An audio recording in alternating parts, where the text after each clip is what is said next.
Yes, sir. You see it right there. You see it right there in the flush. In the flush. You understand? Now we can actually work on our own vehicles. Now, a lot of y'all gonna tell me this right here. We've been able to work on our own vehicles. That's a lie.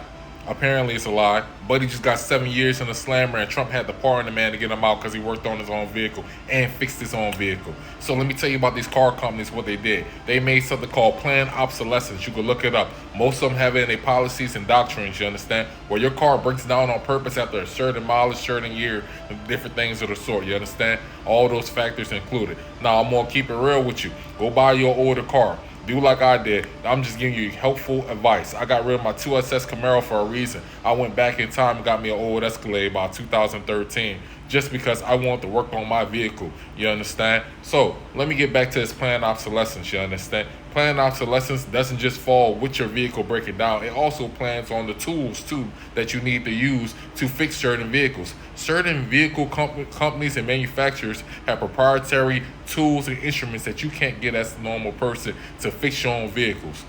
Remember this, most Americans need cars, need transportation, need vehicles to do their job or get to their job. Also for emergency situations. In most cities, you can't walk the streets in your own city because the environment does not allow you when it comes to weather or crime or other. You understand? It's a whole lot of BS going on. And these mechanics that work for these schemy dealerships, these schemy corporations, why do you work for them? Y'all need to stop that. Stop the madness, you understand? I'm happy Trump did this, you understand? Now we can freely work on our own vehicles, you understand? It's a whole bad situation that Americans been going on. From the car loans, 6-year car loans, guess what?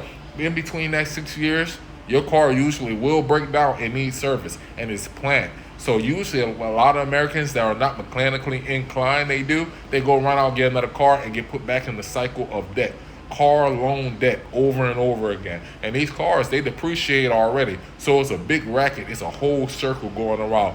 I love y'all, but y'all got to stay aware and on top of this type of situation, understand? Stop getting fooled. Man, go learn a trade. Go do what you got to do, man. I love y'all. It's moolah. But I'm going to keep it real with you. The person that made the 9 to 5 workday schedule is Henry Ford, by the way. I want to let that in.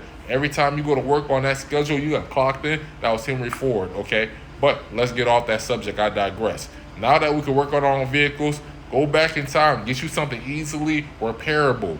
You understand? Most of these dealerships, they upcharge you in parts and they upcharge you in labor anyway. Stop dealing with that. Yes, stop dealing with that. Go do right by yourself. Go do right for your family. Go do right by everybody. You understand? Let's get this together. This is one thing that we have to stop because food, housing, and